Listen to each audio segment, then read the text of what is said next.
Hello all, it's Jake here at Reader Zone. Now that summer reading is well behind us, many libraries are looking to use Reader Zone for ongoing or year-round reading programs. And there are a lot of really great ways to use Reader Zone to carry out reading programs for just about any age and type of reader that goes all year long. So I just wanted to make a quick video for you that shows you a few examples of what a year-long reading program can look like and what it can do. The goal with all of these year-round reading programs is to make it such that your patrons are engaged all year, that you can have a good summer reading program with a lot of participation with your young readers, and then you can have really great programs that go throughout the year and really have this continuous engagement and conversation with your patrons of all ages, really, with year-long reading programs.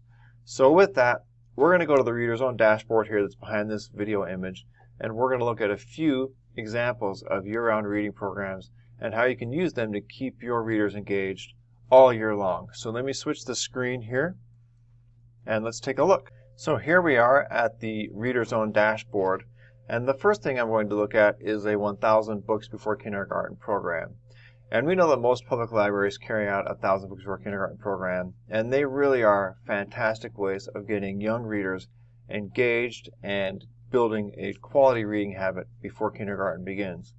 However, many libraries run into some difficulty because they get folks enrolled into these programs, but it's difficult to see them finish. So the goal with a 1,000 Books Before Kindergarten program is to make it such that when your patrons enroll, you can see them all the way through to the end and have them actually accomplish 1,000 books before kindergarten. So with that, I'm going to open up this reading program here that is called 1,000 Books Before Kindergarten. And we're going to look how we set up our various reading groups within this particular reading program. The most popular and common way to set up your reading groups for a 1,000 Books Before Kindergarten program is doing it within the years that your readers are set to begin kindergarten. So if you look at this here, I have a group for kindergarten 2021, for kids who are going to start kindergarten next year, 2022, 23, 24, 25, and 26. So you can imagine that the kindergarten 2026 group are kids who are either newborns or may not even be born yet, while your kids who are in your kindergarten 2021 group are kids who are going to start kindergarten, obviously, next year. So let's look at how we set up the parameters for each of these reading groups within this reading program. First of all, this is a goal-based reading program, the goal being 1,000 books. So let's look at how we set this up. And all these are built kind of the same way. My metric is books, my quantity is 1,000. I select a duration of program frequency, and then I set my time frame for between, I put here, October 2nd, 2020, and ending on September 1st, 2021. The important part here is your end date. You want your end date to be approximately when these kids are going to start kindergarten. So it's the same thing here. For my kindergarten 2022 group, I put them ending their reading goal on September 1st, 2022, and so on all the way down the line.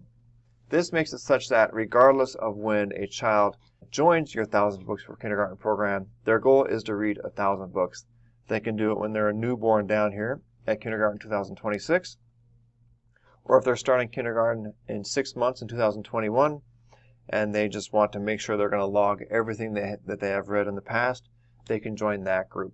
The point is giving them somewhere to go that is predictive with regard to where they are in their development.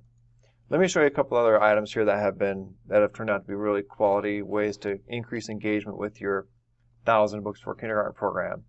If I get down here to my kindergarten 2026 group, I can think about the book bank that I put for this group. I know these kids are newborns and they're very, very young, so why don't I put books in this group book bank that are these high contrast books or books that are built for very, very young readers. When these kids grow up a little bit, maybe when they are 2 years old, I would go into the book bank, refresh that book bank for books that are more appropriate for a 2-year-old. Let me show you what that would look like. So for my kindergarten 2021 group, I know these kids are between 4.5 and maybe 5.5 years old at this point. So their group book bank is going to be different. I'm going to put early readers in here. Maybe some of these kids are able to read some Bob books or some very simple early reader books on their own. So I want to appreciate the fact that these kids are entering kindergarten. So with that, you can think about going in every 6 months or every year and just refreshing the book bank for each of these various groups and making it as age appropriate as you can for each individual reading group.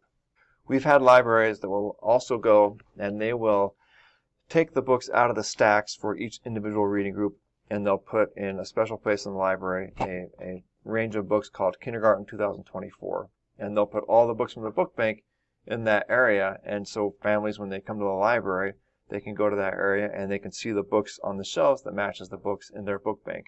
It really helps your parents know what books you recommend as librarians and helps them keep up to date with regard to what new books are out there. Most of the time, we as parents like to read to our children the books that we liked when we were young, but we know that new children's books come out every year, and there's really high quality literature that's available that's brand new. So why not expose your families to new and innovative children's books that could be really good for them? So with that, that's how I would run a 1,000 books for kindergarten program. You can obviously do it however you wish, but we've seen libraries that have been very successful with this 1,000 books for kindergarten program. And when kids finish their 1,000 books, for example, if you have kids who are starting kindergarten in 2025 and they finish their 1,000 books in 2023, you don't want that momentum to just stop. Why not build a 2,000 books for kindergarten and make it such that if you finish any one of these groups to read your first 1,000, why not read a second 1,000? So it's just kind of a fun way of keeping folks engaged and keeping them moving. I'll show you one more item here, and that is in my reports area. And this is where I talk about engagement.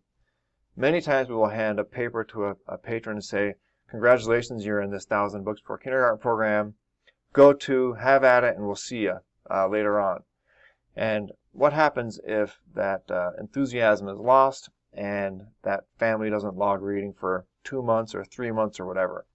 What I can do here in my reports, if I select my 1,000 books for kindergarten program, I can apply that filter and then do more filters here. Let's say I want to look at all of my participants in this entire program who may not have made a reading entry in the last 30 days or whatever date range I select. I can select my parameters here, click apply, and then I can download a CSV file of everybody who is enrolled in my 1,000 books for kindergarten program and may not have made a reading entry in the past 30 days or 60 days or whatever time frame I wish. This allows me as a librarian to go in then and I can put together an email for those folks and send them a message that says, hey, we noticed you haven't logged reading for a little while. Here's 10 books that we think you would love. These are new to the library, or inviting them to a library program or a Facebook Live, whatever you need to do to get them re-engaged in that 1,000 books for kindergarten program. The point here is to make sure that the conversation between you and your patrons is continuous and that you're communicating to them with ideas and resources, and they're able to respond back with their achievements. So that's a great way of using that tool. Let's go back here to our programs page, and I'll show you a tool that's not used very often because it's kind of hidden down here, but it's our email users tool. This allows me as a reading program organizer to go in, and I can select any of my reading programs and group, and I can send, say, my adult reading program and my new fantasy club a message that's specific to them. So I can go in here and I can delete out the default messaging here and write my own message. If I have a new fantasy club at the library, I can say, we have these 3 new great books at the library, come check them out, or we're doing a Facebook Live event regarding this new fantasy book, come check it out. It's a great way of keeping them engaged based on the interest they have expressed to you as a librarian. But with that, let's look at some adult reading programs. So I have a program here called Adult Reading Programs. Very creative name. If I click into that, here's some ideas you can use to increase engagement and maintain engagement with older readers. So the first idea here is what we call a classic novel club, and this has become fairly popular lately. What this essentially is a club where I'm asking everybody who joins it to read 5 books between this time frame and that time frame, whatever time frame I wish to have. I just happen to have September 24th through December 31st, 2020 on here. But with that, what I can do is go into this book bank and I can give a lot of suggestions with regard to classic novels. I can drop all the classic novels we happen to have at the library into this book bank and do the same thing. I can take all these classic novels, put them in one spot in the library and say, Classic Novel Club Recommended Reads. And this will kind of direct my participants in this program to books that are classic. They, of course, can read any book they want. You know, the range of classic novels is pretty big, and we don't expect you to put all of them in a book bank, but at least it gives your patrons kind of a directed experience and somewhere to start. And if you put something like this where they are going to read 5 classic novels in some given time frame, that gives you an opportunity to, again, communicate with these folks and engage with them. You could even set up a Facebook group that is just for your classic novel club and allow them to talk to each other. You can set up an event at the library where they can all come in at the conclusion and talk about the books they read and do a soiree kind of a thing. It's really up to you how you set that up. So with that, that's classic novels. The New Fantasy Club is kind of the same way. I know there's always a challenge at libraries that you receive new books that are, are probably new to your patrons, new releases, and you want to find a way to expose those to your patrons and get those books into use. I would do that through something like a New Fantasy Club. So with that, what I would do is, if I click on my book bank here again, these are all fantasy books that have come out in the last 18 months.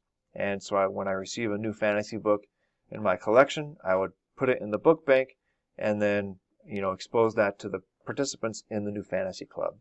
And I could even go here again and send an email to all the participants in my New Fantasy Club and say, these are 3 new books at the library. We invite you to come check them out and read them. And again, give them a time frame that they're going to read, or a goal. So the goal here would be to read 1 book every month between January 1st, 2021 and December 31st, 2021. Kind of a low intensity goal. Read 1 book a month and help them by giving them some book suggestions here. The other thing that I want to show you here is something that might be title specific. So I have Where the Red Fern Grows. So that's the name of my group, is Where the Red Fern Grows. So what you could do as a library is post to your Facebook page or communicate with your patrons and say, hey everybody, we're going to all read this book, or here's the book we're going to read for the month. So if I click on my Where the Red Fern Grows, I could do something fairly interesting here. Like, I know that the edition of Where the Red Fern Grows I have has 320 pages. So I'm going to put my goal to be 320 pages for the duration of the program, which starts on January 1st and ends on March 31st. Of course, if you have Overdrive or a way of delivering, some other way of delivering digital content to your patrons, the pages quantity might not match up, but at least it gives you an opportunity to have a more focused experience for your readers. With that, you can see here that I set this goal up to be January 1st to March 31st. The participants in this particular reading group are going to remain in this group until the time frame is expired. So if I want to put a new book in here, let's say I want to put, how about Look Homeward, Angel? So let's say we're done with it's March 31st, we're done with Where the Red Fern Grows. I can go over here and put, we're going to start this on April 1st and maybe go through June 30th.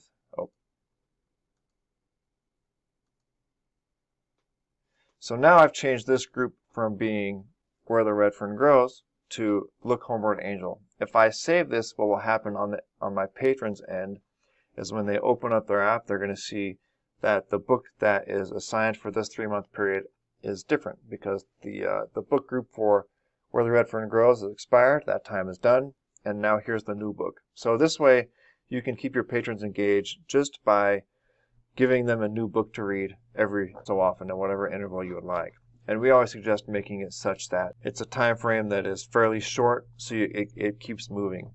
Another thing you could do here is, if you want to add a group and do something a little more interesting, you could do a Book of the Month club.